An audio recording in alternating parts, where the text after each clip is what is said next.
What do Falcons do? Rise up. Welcome to Rise Up Reactions, the show where we talk all things Falcons, NFL, Georgia sports, and in general, the sports news of the day. I'm your host, Dr. Lee Denning, lifelong sports fan, and the Golden Hard Dog. Today I'm making a little bit of a different video. I'm stepping more into a realm that I have a little bit more expertise in. As many of you know, I am a primary care provider. I do general family medicine in the Georgia area, kind of over in the northeast Georgia area.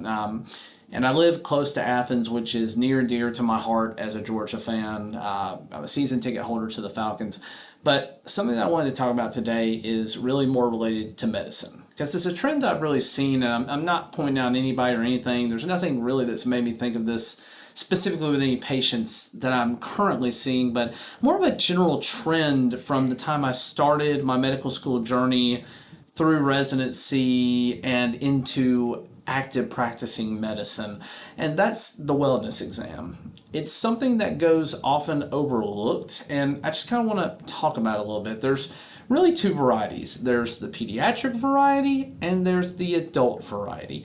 So I have a little bit of a script for this, so I'm going to try to just kind of read off of it here.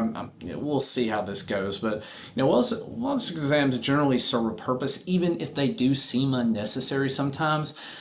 Often at a routine follow-up or a sick visit, we're pretty limited as doctors. We're constrained by time. We're constrained by appointments of other people so that we got to be respectful to their time. We sometimes can't have time or don't have time to really sit and talk to you about the importance of getting screenings done or getting your adult vaccinations or just really getting things that you need done in that acute or sick visit. It just oftentimes doesn't work out. And again, it's just really time constraints from, scheduling and trying to move on and being respectful of other people's times and trying to get to them at the time that we said we would get to them. So a lot of times we're just really limited, and that's why doctors sometimes have to move pretty quick through office appointments. But the wellness exam is a wonderful time where we actually get to take that time to delve deep into preventive medicine, and we get to talk about things that you need to try and prevent the preventable. So what I've kind of found here is that most people typically agree, almost all adults. There are some kind of people who are out there and don't agree with this, but most adults typically agree that pediatric wellness exams and vaccinations are incredibly worthwhile and valuable. As a society, we value them so much that there are opportunities in the public education sphere, both from grade school all the way up through in-state schools. You really can't participate in that if you're not vaccinated. And if you haven't participated in pediatric wellness exams. Now, again, private schools are a little different. I'm a big Dave Ramsey guy, so I will never tell anybody to go pay money at a private school for a degree they could get at a public university for a quarter of the cost. I just don't think that makes any financial sense whatsoever, especially with the student loan crisis we have. Completely different story. But again, vaccinations, particularly pediatric vaccinations, are the main reason that the average life expectancy has risen so much in America over the last 50 or 60 years. The life expectancy includes infant mortality, so we now don't see infant mortality from preventable illness as much. Your measles, your mumps, your rubella, diphtheria, pertussis, all of these things, polio, measles, we already talked about measles, smallpox, which has been completely eradicated. These are all things that previous generations and current generations are doing a lot to create herd immunity for, and we just don't see them anymore. But I think a lot of people agree that those are pretty well worthwhile, and there's not really a lot of disagreement among pediatric vaccinations and pediatric wellness exams. There are some people who disagree with some of the more current ones. I can see some of their points, but again, it's a choice that each adult has to make for their child. Since the children can't make that choice for themselves, children cannot give consent for anything. And anyways, it's something that I think most people agree. Pediatric wellness worthwhile. But in that same breath, I've found a lack of enthusiasm over the last decade or so of doing clinical medicine for the adult wellness exam.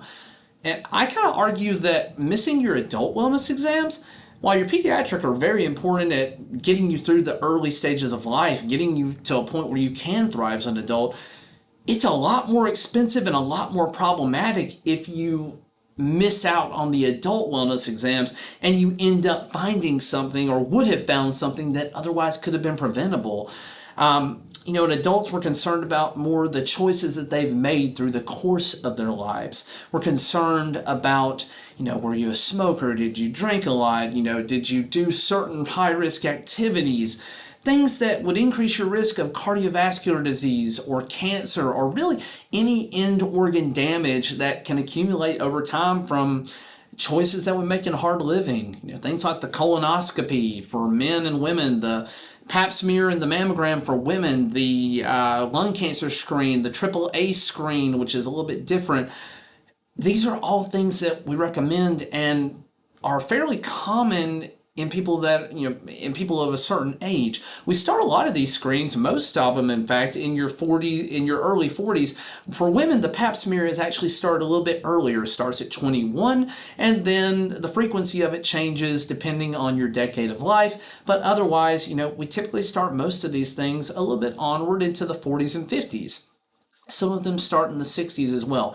But the whole goal is to try and prevent the preventable, because these are things that will end up being incredibly expensive and problematic if you don't take care of them when they're early on. And again, there are certain screenings that we would talk about if we were looking at certain lifestyles, but those are really tailored to each individual, and that's the benefit of the wellness, is we can tailor that to each individual when we see them. And again, that's why we're so concerned about this, is we want to make sure that our communities are as healthy as they possibly can be. And, while the number of adults who don't get the routine screenings that we just talked about is alarming, I'd say it's equally alarming to see the number of adults who don't get their adult vaccinations. Forget COVID. Forget the last 3 years. Adults have just become even more problematic about getting the vaccines that we recommend, but it was already an issue that I was personally seeing leading up to that point. And I don't really fully understand it. These vaccinations, they serve the exact same role as they do in the pediatric realm, where they try to prevent preventable illnesses. And if they don't prevent it completely, which a lot of them don't prevent completely that illness, they at least give your body the ammunition that it needs to fight off serious disease. The pneumonia shot, not 100% effective at preventing pneumonia. But if you do get one of the most common types of pneumonia, there's one that covers the 13 most common and a booster that covers 10 more for 23 of the most common. When you have that, your body now knows how to fight that off. It is prepared. It has tanks and helicopters and drones and whatever other modern military equivalent you want to talk about to go and fight these things off. If you don't have that, you're going in trying to mobilize and ramp up your body's immune system without that to begin with. You might get there eventually, you might not. Influenza, prior to COVID, influenza was the #1 killer of adults over the age of 65 in terms of infectious causes. Pneumonia not very far behind it. And I would argue that as you get older, the risk of those things taking you out is much higher. So preventing them as much as possible, super important.